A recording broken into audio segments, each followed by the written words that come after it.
Welcome to A Chef's Grimoire, Spring. Today we'll be working with the moon.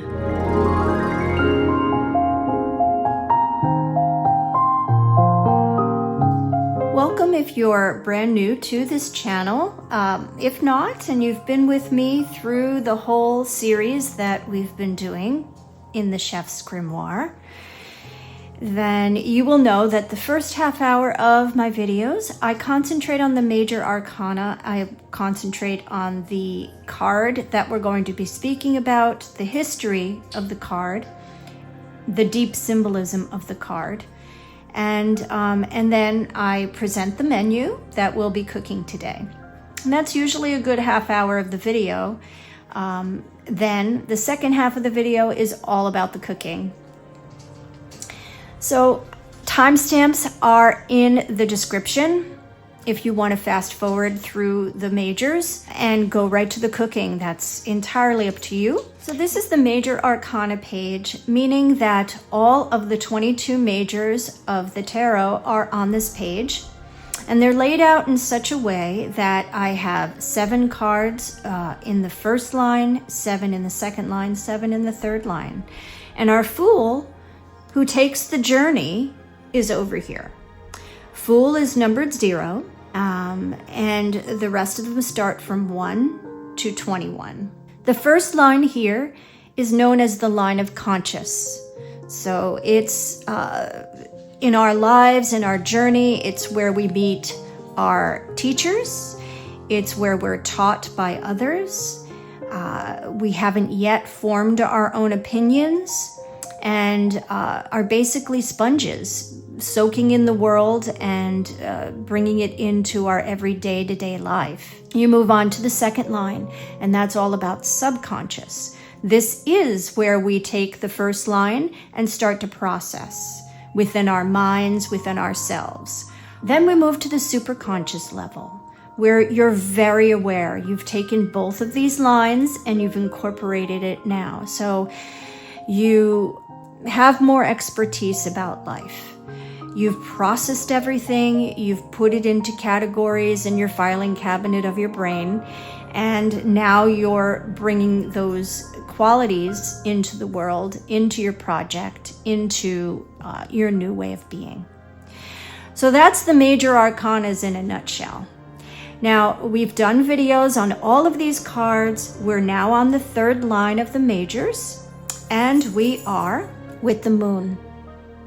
So let's go to that page now. So here we are with the moon page, and when we get to a new page, we have the continuing journey of the Fool. The story continues. So I'm going to read through the story, then we're going to get to the symbolism on the page. Daylight was dimming when they pulled up to the beach. The sun had set over the ocean, but the sky was still illuminated with the golden hue of the sun along the western horizon. The moon was beginning to rise. It was just a sliver of brightness in the darker part of the sky. The Fool took Ruby's hand, and they ran across the sand to the ocean's surf. Ruby's face was in amazement at the view of the sea against the changing colors of the sky. Seagulls were flying in the distance, and the sound of the waves hitting the shore was deafening. The breeze blew gently against their skin. It's a lovely evening. Let's sleep on the beach tonight. Oh, Fool, the ocean is better than I ever thought it would be. It's incredible, Ruby said in awe. The Fool smiled. This was one of those moments they dreamed about. Being completely present and giving the gift of the ocean to one that was so dear to them made the experience even more special. As they piled up blankets on the sand, Ruby sat down and held her knees, staring at the ocean. The Fool sat down next to her. She was shaking and started to rock back and forth. I'm scared, Fool. I've left everything. I have nothing. No money, nothing of value. I don't have a job. What if we can't find jobs? What if we can't buy food? How are we going to survive? I'll look for work in the morning. said the Fool, trying desperately to comfort her. "My dad lost his job when I was a small child, and I remember my mother crying because she couldn't feed us. I haven't had those feelings of anxiety since then, but I'm feeling them now. Maybe we should go back. Maybe we should go back to the village." Ruby's eyes were tearing up. The Fool gathered her in their arms. "No, we won't go back. We just got here. And I promise you, by the time the moon is full, I will have a job and we will have somewhere to live." The Fool's words sounded concrete, but they were feeling just as unsure as Ruby. "Remember how we wished upon the stars while we were on the road? How we dreamed of our new life together and how amazing it would be?" asked the Fool. Yes. But we were dreaming. You can't live on dreams," Ruby said, looking into the Fool's eyes. "Ruby, I'm just like you, scared of what will happen, but we can't go back. We got this far. I believe in us and what we can do." The Fool took Ruby's hand, and they both stared into the darkness with the crashing waves as their lullaby for the unknown path ahead of them. So, the moon, the way that its concept in the major arcanas is structured is from a time that we will never know. It's a time when light pollution was not a thing. People could see the stars every night. They could see the moon in its phases. And the moon was a guiding light to many. Today, light pollution has disconnected us with the natural cycles of light and dark in nature. It's just something constant that we're never going to be able to change. But in our mind's eye and in our instinctive makeup, we understand what the moon is, what it represents. So let's do a little moon history. Going back to what ancient interpretations of the moon meant. Goddess worship was prevalent, about 25,000 years ago. Humans looked for meaning beyond themselves and found a host of gods and goddesses to fill the void. Every aspect of life and death was ruled by a deity. And the deities worked with each other and sometimes against each other to control and develop the cosmos and civilization. Now, it wasn't until monotheistic religion sparked that things changed. The Hebrew language assigns a gender to every noun, pronoun, verb, and adjective, and the first written stories of the Bible unquestionably described Yahweh, or God, as male. As time progresses and Christianity grew, divine feminine deities were no longer looked upon as equal or complementary. Instead, they were insignificant and even evil. Think of Eve in the Garden of Eden, right? Altars and icons were destroyed, and time and history shows that suppression of divine feminine and even the moon as a celestial body would be locked in place even today. For Christ had risen, and the Son, S-U-N, as well as S-O-N, of God, being both divine and mortal, were the new way and the new way to follow. When alchemy began to sweep the world in the medieval period, the moon was used as a symbol for hidden knowledge or power and represented the precious metal of silver, associated with the duality present in the marriage of the sun and moon, silver and gold, sulfur and mercury, to create the philosopher's stone. Divine feminine was once believed to be receptive and all things associated with the aquatic world. Think of cups in tarot, right? That's what they represent. The moon played an important role in bringing us rhythms, cycles, and time. The moon was a reliable source in which to bring us the monthly calendar, not the sun. The moon was used to mark the passing of each month in a year. In any year, there are approximately 12 lunar cycles, which is why we have 12 months in a year. The average moon cycle is also the average menstrual cycle for a woman. Average, right? Pregnancy is equated to the moon's symbolism as the embryo is held within water. Monday is the day of the moon. Ancient Greeks called it Hemeris Selenus, the day of Selene. Now, moving into modern interpretations of the card, keywords bring it with fear of the divine feminine. The card references emotions that are hidden until we unlock them to make a reappearance. A time of uncertainty and illusion, deception, fear, mystery. The card also asks you to let go of mental blocks and let your guidance guide you forward, which is why in divination, the moon card is always linked with intuition and trusting your intuition. The moon offers us wisdom of the ebb and flow of life. I mentioned a goddess named Selene. Selene is an ancient Greek moon goddess known as the Shining One. Her mother was Thea and her father was Hyperon. Her brother Helios, god of the sun, and her sister Eos, goddess of dawn, were the three children that these parents had. Now, Helios is a Greek god that's known for carrying the sun from the rise to the set. So Helios lights the world in his 4-horse chariot, pulling the sun across the sky. Now, Selene is the nocturnal child. So she was responsible for bringing the moon in the same way that Helios brought the sun via a chariot. But Selene's chariot was pulled by 2 horses.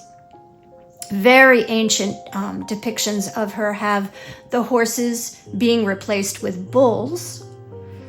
And she carries via the chariot drawn by these horses and or bulls across the sky, diffusing silver light, and she holds a torch which symbolizes her ability to illuminate the dark, mysterious, and the dangerous.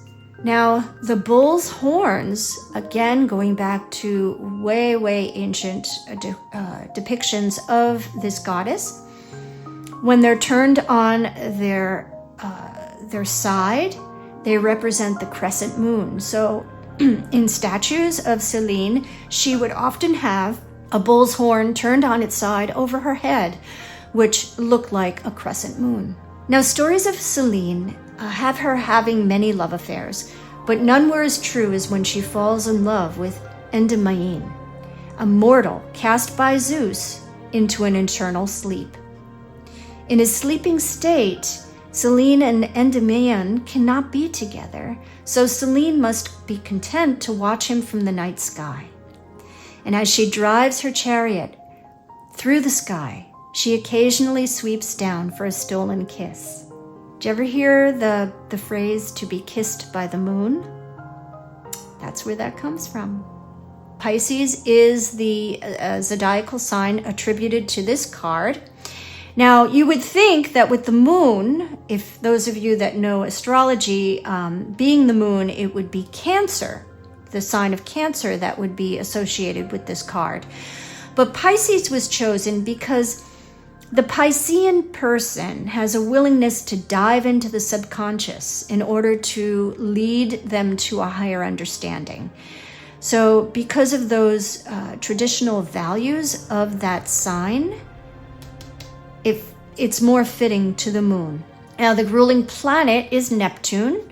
Neptune is very watery, yes. Neptune is also, in a way, deceptive, being that because it's watery, nothing is clear.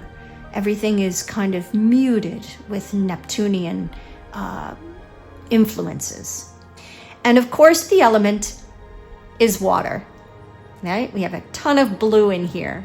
And water is always flowing. It's very fluid. It's our emotions. When we get to the numerology of the card, it's 18. Now, as we always do with numerology, you're going to break down the numbers from double digits to single digits.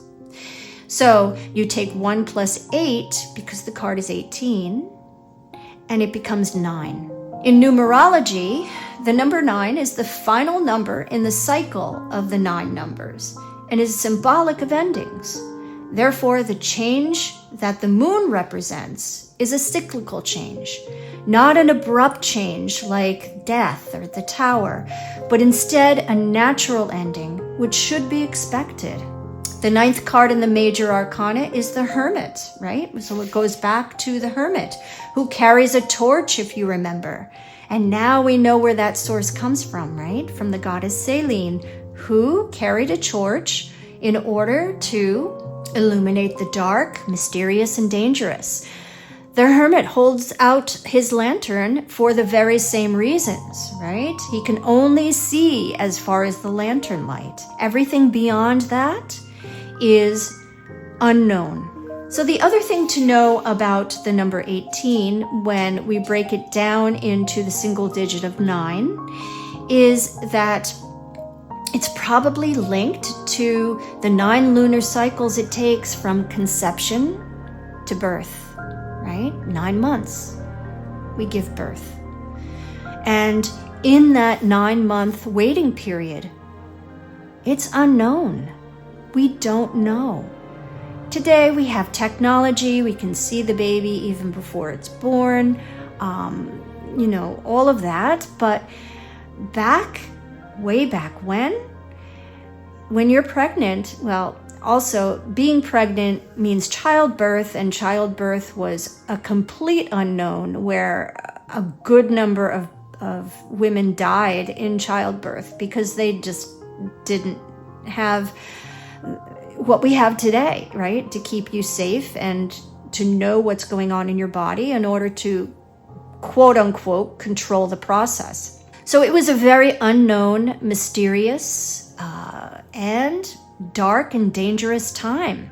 Now, the symbolism in the card, this is the actual depiction of the Rider-Waite-Smith deck, beautifully painted by Pamela Coleman Smith. I just extended it in all directions to fit onto my page, but the main parts of the card are all here. The colors may be a tad different, but we're going to go through all the symbolism now and how it pertains to our story and all of the history we just discussed. So the moon itself in the card It's what is hidden under the surface that needs to be dealt with. It's illumination from a glow, what you can see, and mostly what you cannot see. Just like we were talking about with the Hermit's lantern, Selene's torch, all of that, right? You can only see so far, and then the rest is unknown. Now, Arthur Waite, who is the creator of the Rider-Waite-Smith deck, states about this card, the moon is increasing on what is called the side of mercy, to the right of the observer. Now, what does he mean by that? Well, so as we look at the moon, when you see the first sliver of the moon in the sky after a new moon when it was pitch black, you know if it's to the right, like this is, that means that the moon is waxing or getting larger, bringing in more light.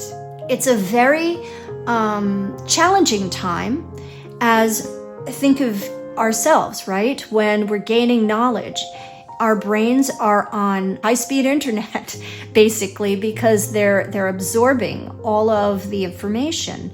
The moon is absorbing all of the sun's light as it waxes and grows to its full moon stage. And it's the most challenging part of the cycle. So in our moon here, we have 3 phases of the moon depicted. The crescent, as we talked about, and that is where it's gaining light, overcoming subconscious wounds. It could be bringing up feelings of wanting to turn back to safety and the darkness that we were in. Kind of like how Ruby wants to go back because she doesn't know what's going to happen next, and she's feeling extremely anxious and scared and all of the feelings, right? So the waxing crescent moon brings in all of those feelings, brings in all of those aspects of that particular cycle. So then after the crescent, you see in the paler part and the face of the moon, that's the first quarter. So the first quarter is exposure to a conflict that you are needing to fight in order to build your inner strength.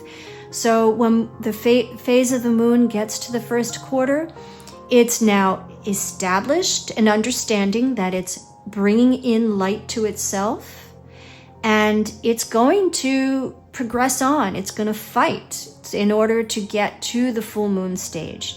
And that, again, translates into anything. Translates into our lives, into our next project, into our career choice. These are all very collective understandings of the phases of the moon and how it pertains to this card. In our journey of the Fool and our story continuing, it's the Fool who basically is in the first quarter stage because they know they can't turn back. They have to go forward. And it's their job to persuade Ruby to feel the same. The third phase and the final phase is the full moon. And it's where we're fully aware of the conflicts that you have with your personality and the energy to push forward in order to unify them.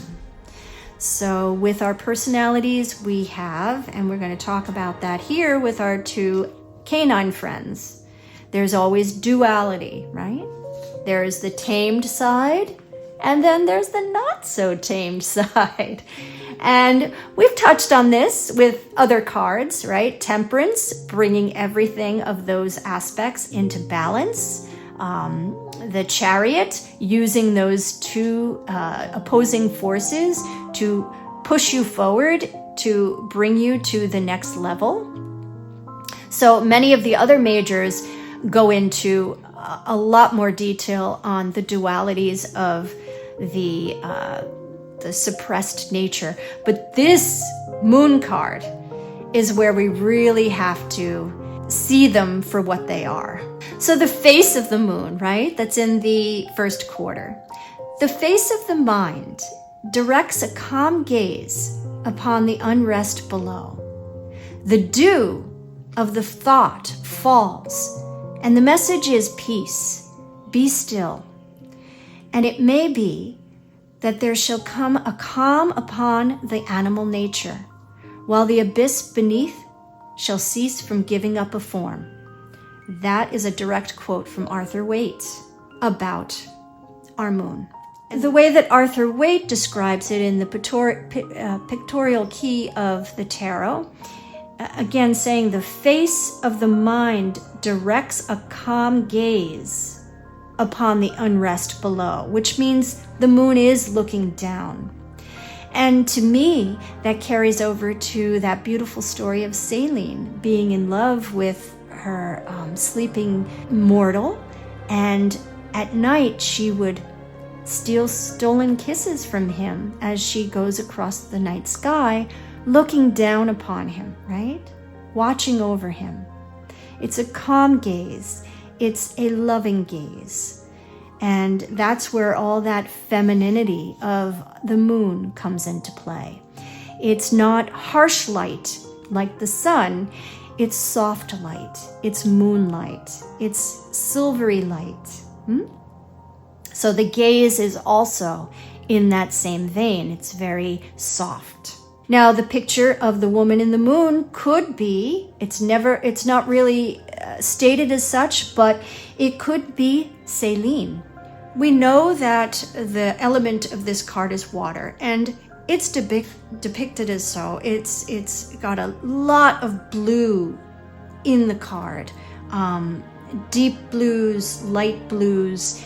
It's very blue value heavy, and that equates it with the element of water. And think of our oceans, right? We only know, I mean, to say we've skimmed the surface is even being too kind with what we know about the ocean.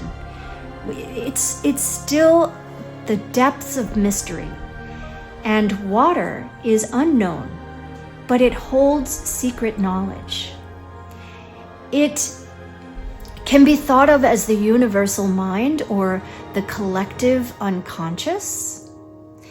And the moon has control over this by controlling the tides when they come in and when they go out.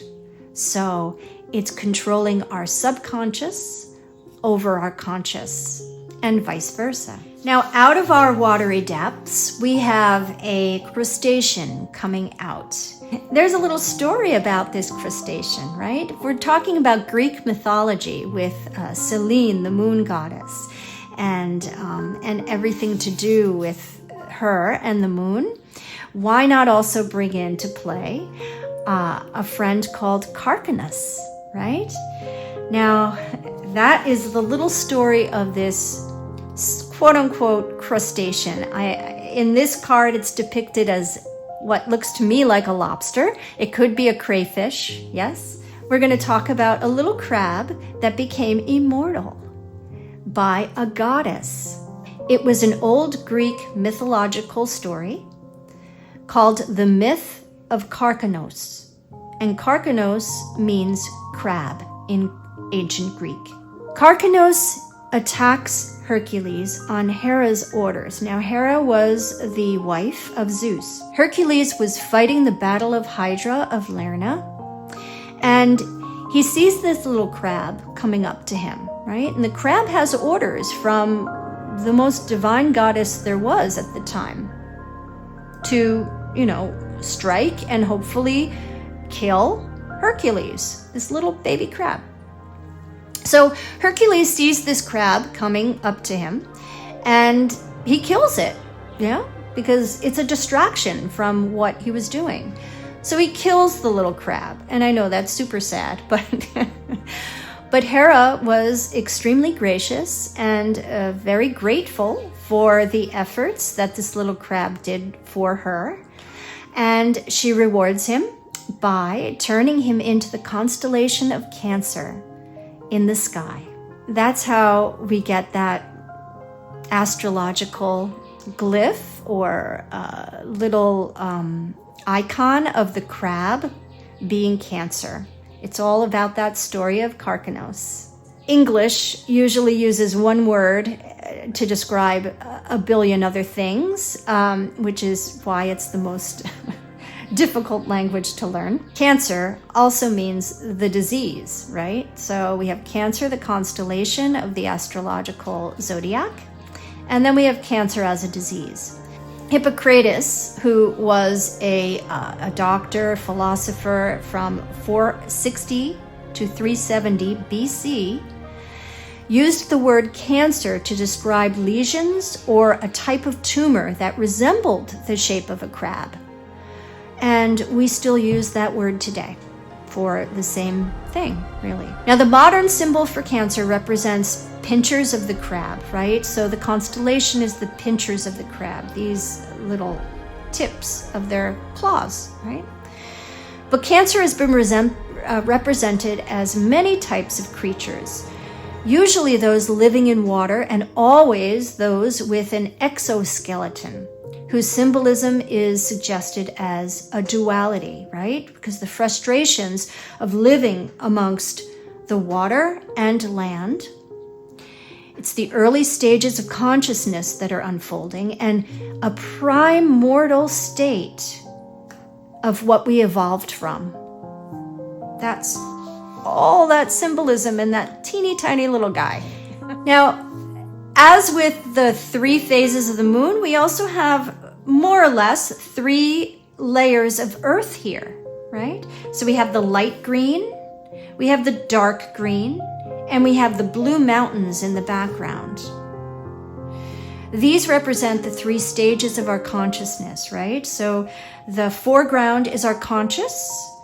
We have an unconscious going into the deeper greens, and then the super consciousness of the blue mountains that we still have to overcome, but we realize that they're there. Yes? There is a pathway. Now this pathway, most people when they see the moon card, that's outside of the moon, the first thing that they really see because it's quite prominent. This pathway is our journey and obstacles, which are the mountains, that we need to overcome to get to the higher consciousness. This path is the path of the soul. Now, I know you've been waiting, but we're going to talk about our 2 canine friends here, right? We don't really know where they came from. We know that they do represent duality, right? Our tamed instincts versus our animal instincts. But why dogs? And like, why? So there is no concrete evidence. Some tarot enthusiasts believe that they can be traced back to Artemis and Hecate, which are 2 other goddesses that, with Selene, represent the moon. However, Artemis and Hecate did have hounds, which were used in many different myths. So it could be that they come and stem from that. They represent duality of tame versus untamed. We have 2 towers in the background now. If you remember, the death card also had 2 towers way in the background, right? And here they are up close. So obviously death is behind us. That transformation has happened. But now we're on top of those watchtowers, and what do they represent? They are watchtowers, not just towers. Now, of course, we also went through the elephant in the room, the tower card, right? And that was all about ripping it down, mass destruction, the tower. But these towers are dual, not singular. So that one tower came down, the Tower of Babel, right? And we know all about that story. But the 2 watchtowers do remain. And what are they? Well, could they represent the protection of what we're afraid of? Could it be where we lock up our hidden feelings? And since there's 2 of them, and we've gone through many portals with our High Priestess and our Hierophant and a few other cards that have the 2 portals on either side, could these be a portal or a gateway to the unknown, right? The path runs right in between them. The moon shines right in between them. So that's all up for discussion of what they actually represent and what they mean. So we have these drops that are coming down from the moon or in between the towers. And what's really interesting about these is going back to the Marseille card, we also have the drops here. And remember, this is from the 17th or late 17th, early 18th century. This card was made. So back then, drops or dew. So you know when you wake up in the morning and you go outside to your deck or whatever and things feel wet, but you know it hadn't rained. That's all dew, right? You walk across a lawn and everything is just wet at the tips of the grass. That's dew, right? We know what dew is. It's just precipitation from the tempering of the air from night to day. Yes? But back in the 17th century and before that, dewdrops, or in the Renaissance, like when the Marseille deck was created, were thought to come from the moon. And they were thought to have life-giving properties, which carried us through time into thinking, well, these are on the tree of life, right? The Kabbalah. And the tree of life has a symbol or a word called Yod, which we talked about in the tower because there was dewdrops in the tower as well, but those were more from the fires and ash and floating in the air. These are specifically for dewdrops from the moon, right? So the symbol for the word Yod, which means spirituality, in astrology, a Yod is a finger of God. It's life force or Kundalini energy coming into existence. So these dewdrops are the sparks of bringing our unconscious to our conscious. So I hope, like me, you are now in love with the moon card. It's a beautiful card. And to that, we also have a beautiful menu. Our menu today is a full moon meat pie, half moon salad, and moon ritual crescent cookies. Let's get cooking.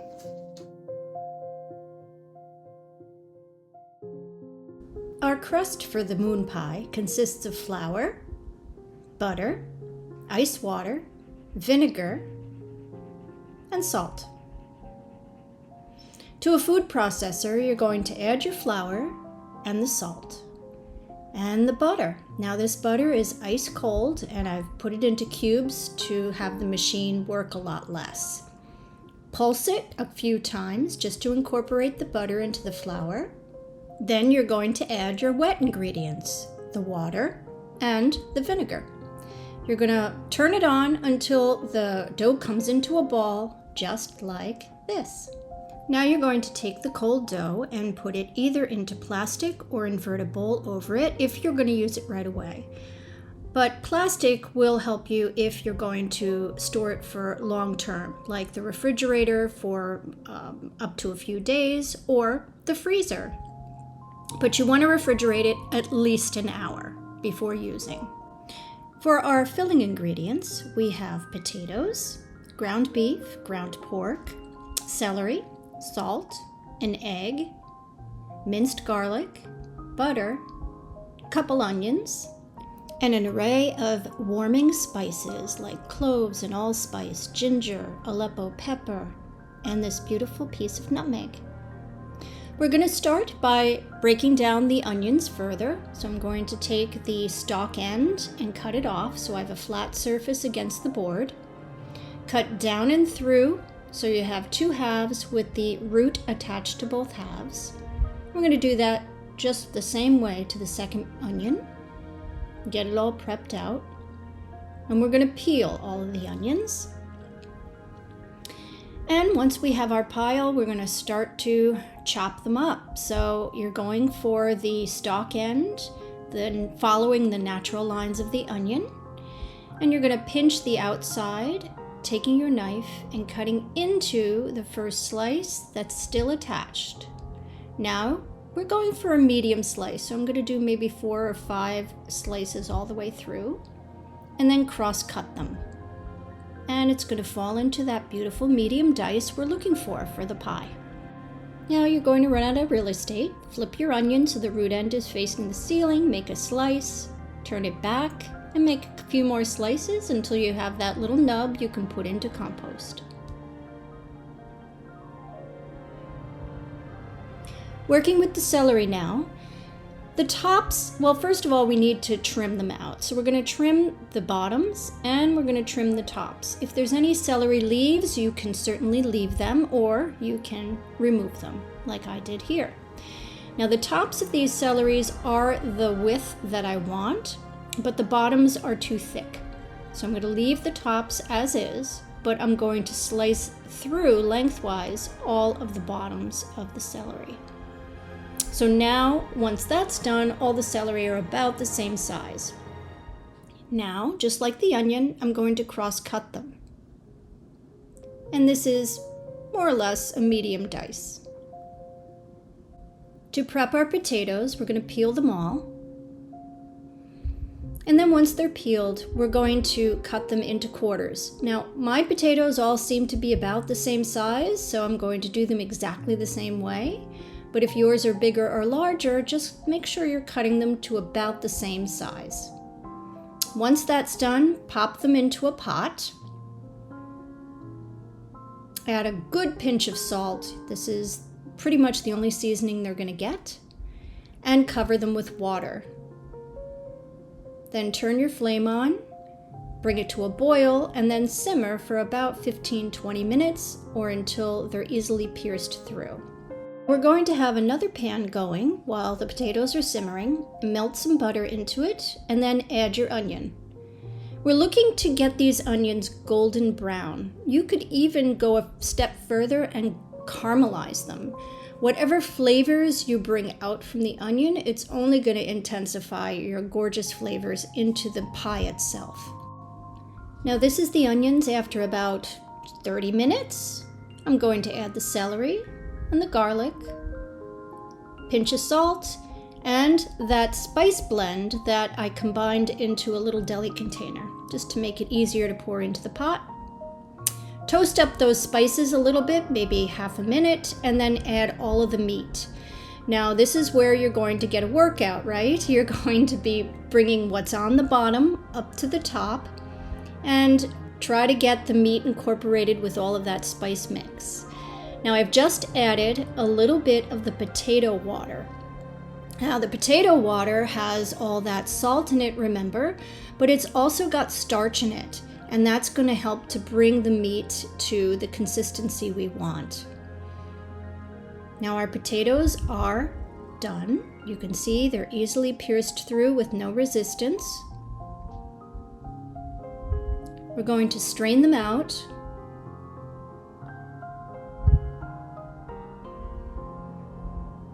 And we're going to add the strained potatoes back to the pot. Now we're going to mash them. You could use an immersion blender. I'm choosing to use a fork, a large fork, so that I have a little texture in the potato. I'm not adding any butter or cream or chicken stock, just potato. Now this is about 30 minutes into our cook of the beef, and you can see that the liquid is still fairly prominent. We're going to cook this until the liquid reduces much more, so probably another 20 minutes. Now this is another, say, 15 minutes later, and you can see when I bring the spatula across the meat, it's still pooling.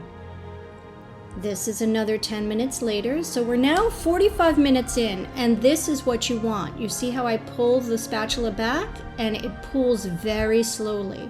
At that point, we can add the mashed potatoes.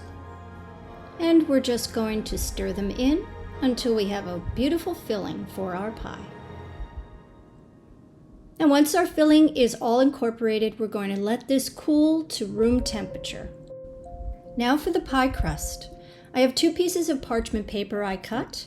One, the larger one, is for the bottom. And you can see when I place it inside, it has an overhang of at least a ½ inch.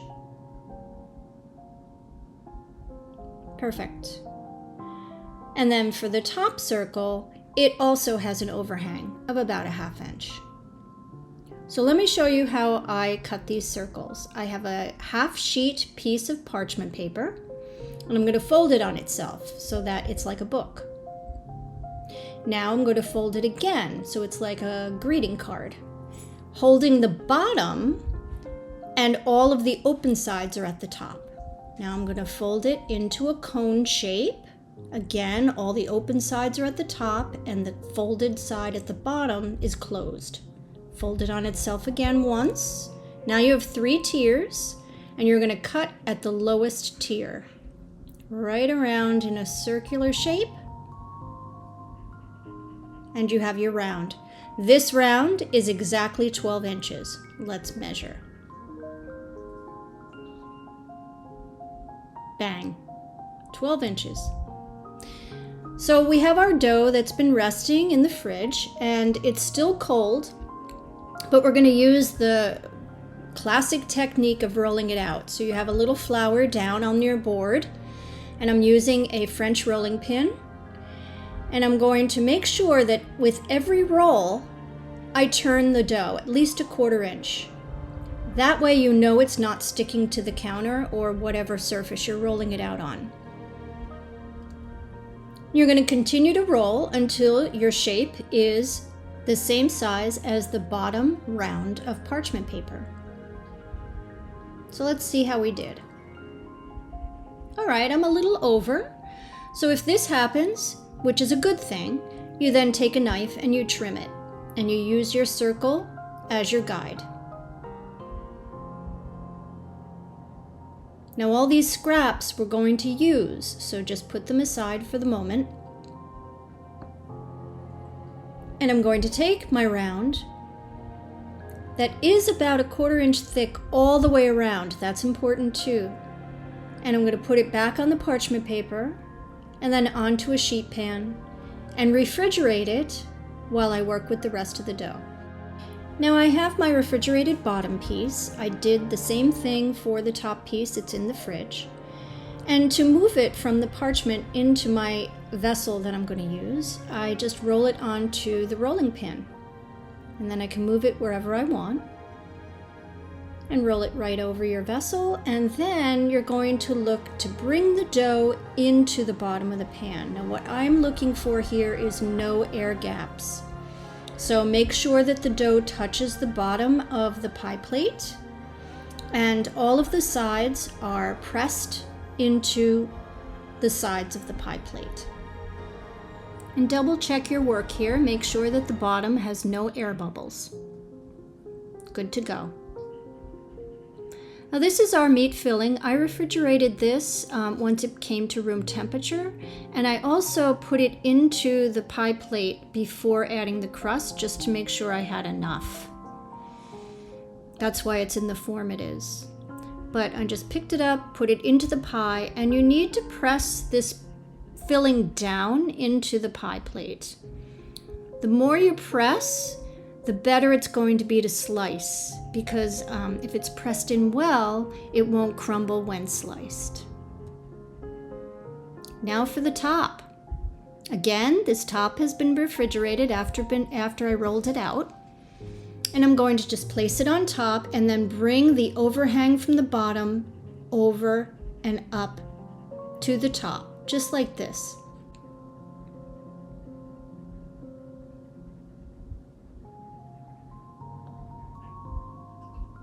And now, once this is all done, we're going to crimp it. I'm just doing a simple crimp with 2 fingers, right? Your finger and your thumb on either side, and just crimp the crust all the way around.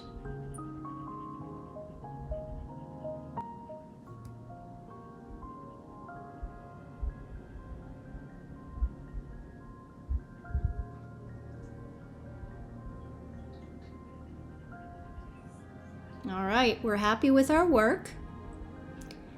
And now we're going to refrigerate this while I cut the shapes out of the scrap dough.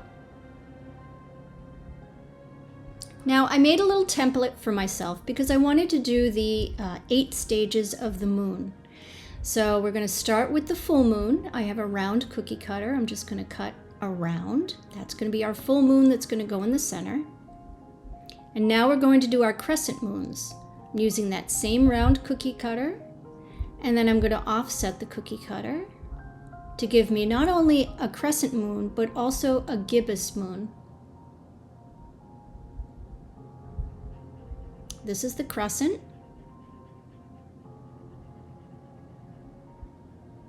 And this is the gibbous, which I think I'll trim a little more, but right now that's what we've got. And of course our full moon. So I have all my pieces, the full moon, the 2 half moons that you didn't see me cut, but I did, crescent moons, and my little gibbous moons. We need an egg wash to finish this all off. So just an egg, preferably room temperature, and you're going to whisk it up fine.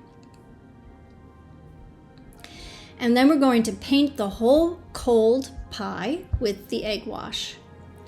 Now, you want to make sure that the egg wash doesn't pool by the crimps. because then it kind of bakes in that pool and it's not very nice. So the best you can do to distribute that egg wash around the pie, the better.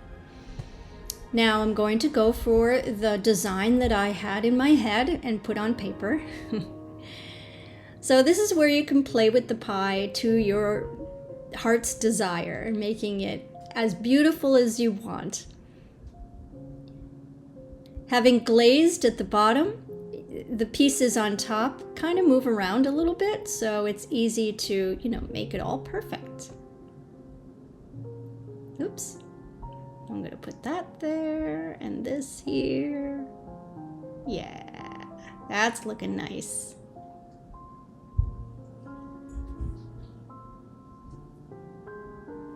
All right, perfection. Now you're going to glaze your cutouts on top. And this pie is ready for the oven.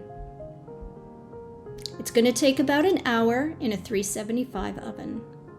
And it comes out like this.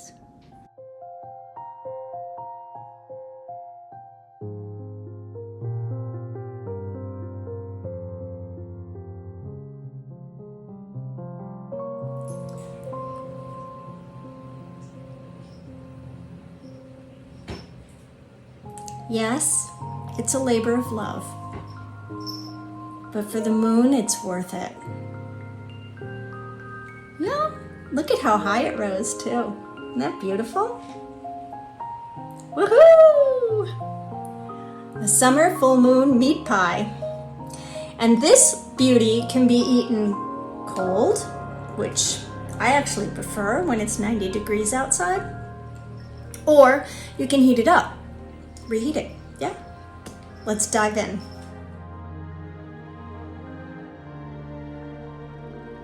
She cut beautiful. Let's try her.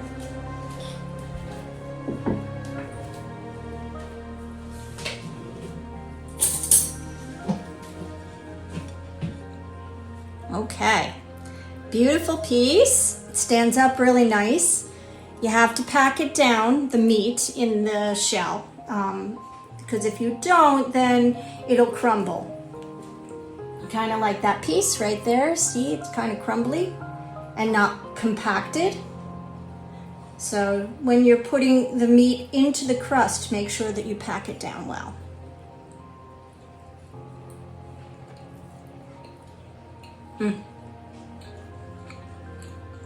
Very tasty. Very tasty. The potato in the pie makes it almost creamy without any dairy.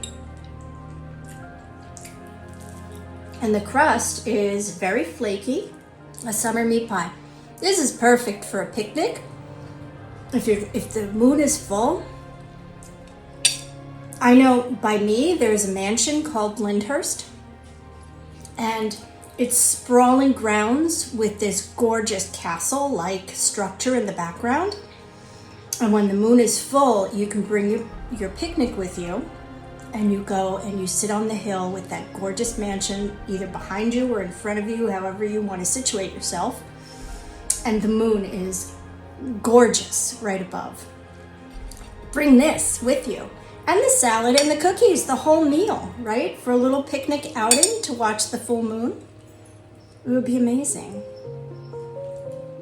And don't be afraid of adding too much of the spices. You know, you're dealing with very bland meat by itself, so make sure that you really season it up. As a matter of fact, when I write this recipe, I think I'll add another half teaspoon of everything, just to bring out more of the collaboration of the spices in the meal. Definitely salt your potatoes, because the potatoes are a big addition to the dish, so they need to be as flavorful as the meat.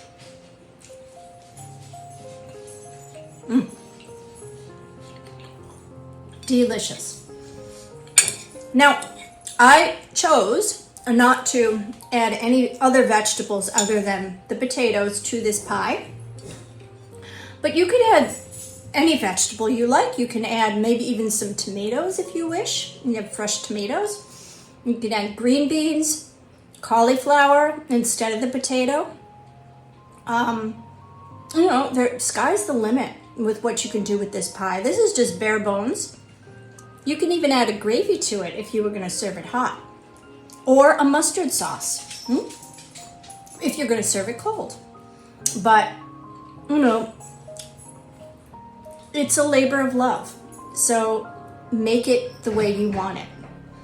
I decided that my vegetable is going to be the salad, which is what we're going to taste next.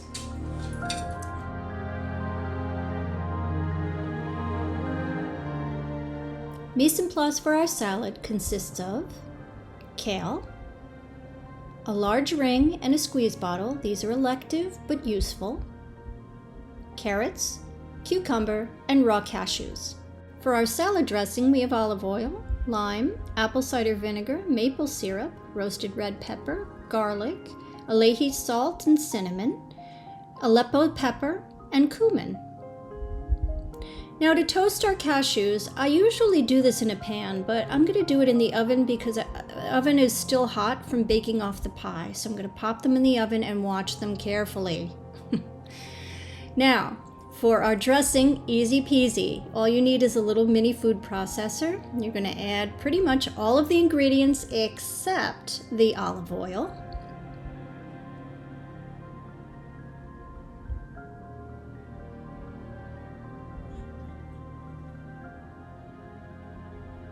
And now, with the machine running, we're going to add the olive oil to the reservoir at the top of the machine.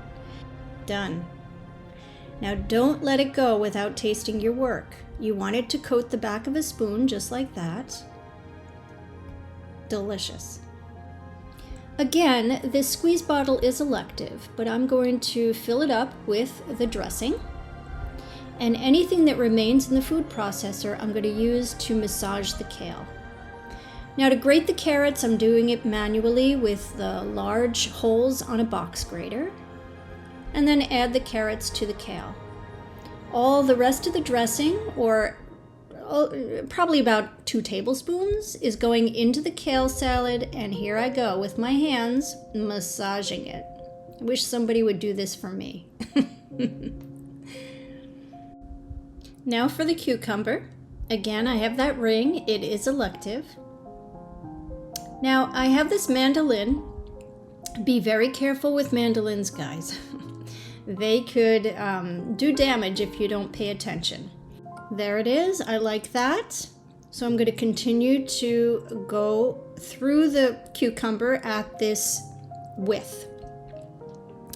Now all these first pieces that come off the cucumber are probably not going to be used. They could be chopped and added to the salad though. So you don't want them going to waste. I want the cucumber slices that are the thickest. Just like those. Now we have a beautiful plate to present our salad on. I'm going to put the ring in the center. And again, I'm going for the thickest or the widest strips of cucumber. And I'm going to put them inside of the ring, overlapping them and standing them upright. Now you can see they're going to stand up by themselves, so the ring isn't really necessary, but it's super helpful. Now we're going to take that wonderfully massaged kale that's very relaxed and in a good mood, and we're going to add it to the inside of the cucumber. And you're going to fill it to as much as you feel is a proper serving, and make sure you add the carrots on top so that you can see them. Now our cashews are wonderfully toasted, and we're going to add them whole around the outside of the salad. They kind of look like little half moons, don't they?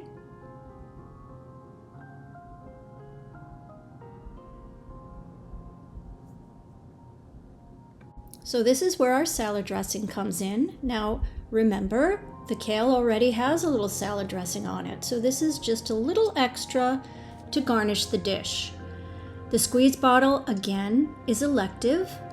Instead of using a squeeze bottle, if you wanted to, you could just take a spoon and add the sauce all around the ring of cucumber and just let it pool at the bottom of the plate.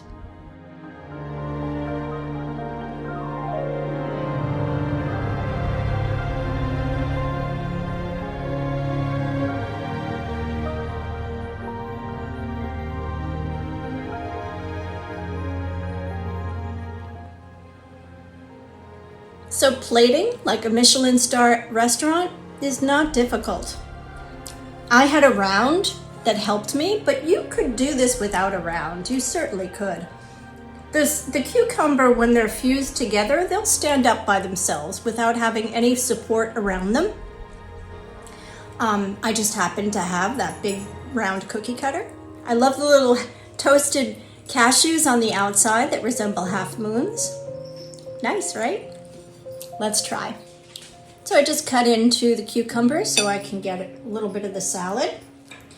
And the idea here is you lightly dress your salad, but that's true for any salad that you're serving. Unless you're serving yourself, you don't want to dump the dressing on. You want it to be lightly dressed. And then you can add the dressing like I did around the outside of the plate if you want more, or serve it on the side. It's a very tasty salad dressing. It's different, you know. I get so tired of balsamic vinaigrette or a lemon vinaigrette. So using the roasted red pepper just makes it more full of body and just vibrant in a different way, okay? Because sometimes you get tired of it and you want to move on to something else. So hopefully you guys make this dressing with the roasted red pepper and you have a new salad dressing for your back pocket when you want to do something different. But kale is one of those vegetables that is always in your CSA basket. So this is one way to use it, right? So fun fact about the moon. I'm sure you've heard of a blue moon before, yes? Blue moon is when you get a second full moon in the course of 30 days. That's a blue moon. And they're very rare. They only come once in a blue moon. Our next blue moon is going to be in 2026. That's how long we have none in 2025. A black moon is when a new moon happens twice in the course of 30 to 31 days. So there you know a little bit of moon trivia.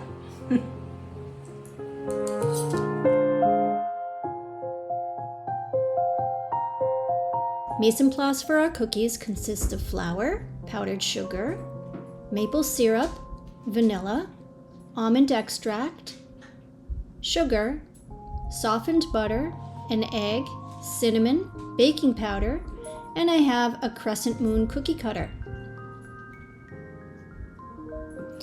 Now to a bowl, you're going to add the very soft butter with sugar.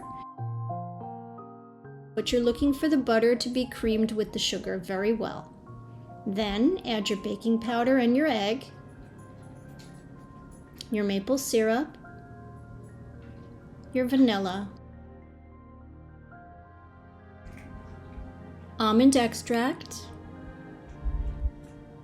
and the cinnamon.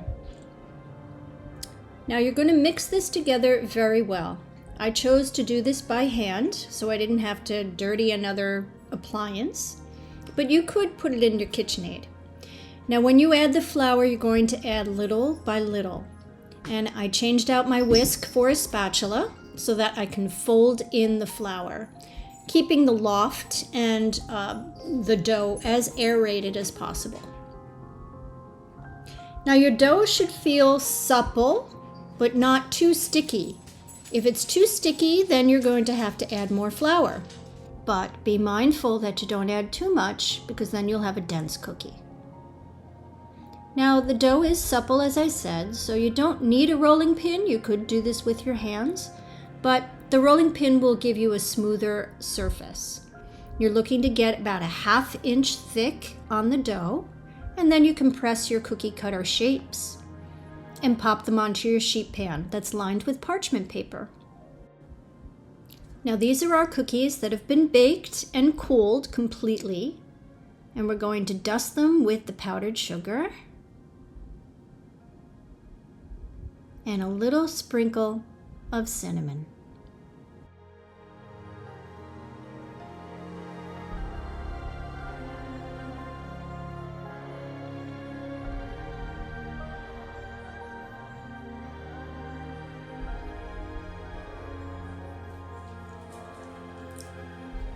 Our crescent moons. These came out really nice. Really nice. And the smell of the house while they're baking is incredible, as are all cookies when they're in the oven, right? It was very difficult to hold myself back from trying one of these before I tried the pie and the salad. But we're gonna try one now, so I'm very excited. I love them. Little crescent moons. And what I really liked about these was the addition of maple syrup into the batter. Of course, I covet butter cookies, so these are basically a butter cookie, but they have, the almond extract in them and the maple syrup and really nice spices and ingredients. So I love the addition of the little cinnamon on the outside as well. It's almost like, how you see the moon, right? It's kind of speckled in the distance when you're looking for the face of the moon. Maybe you can see a face in this cookie, I don't know. Let's try.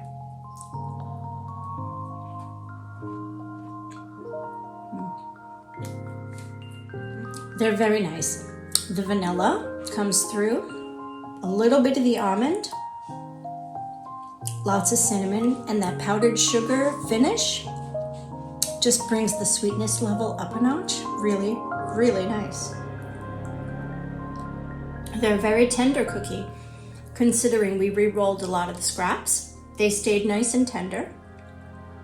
They're not crunchy, but they're not soft. They're somewhere in the middle. And just like with the meat pie, these can be embellished any way you choose, right? So if you wish to maybe not use the almond extract, but instead use orange extract or lemon extract, there's even lavender would be lovely. If you're going to be celebrating the moon, you want moon-shaped cookies. The moon card. By now, I think you know, it's not just about you got to use more of your intuition. Hey, you know what? A little intuition plays a large role in this particular card, but there's so much more. And I think if you've stayed tuned from the beginning to now, you understand that it's true. There's a lot of deep symbolism in the moon card. We're still figuring it all out. But the good news is that we're only a few cards away from having the world right in our palm of our hands. So stay tuned so that you can know how to get there, right? The moon card, when it comes up in a reading, you need to look and see, where is the path leading? Where are you in association to that path? Are you running on empty? Are you using your animal instincts? Are you being a little too tame? Have you not used temperance and balanced the two? What are you hiding in those watchtowers? Bring it all to light in the silvery moonlight. Sit with it. See how it really is affecting your world. And then, next week, when we look at the sun, you'll be able to shine the harsh, direct light on it and heal. See you next week.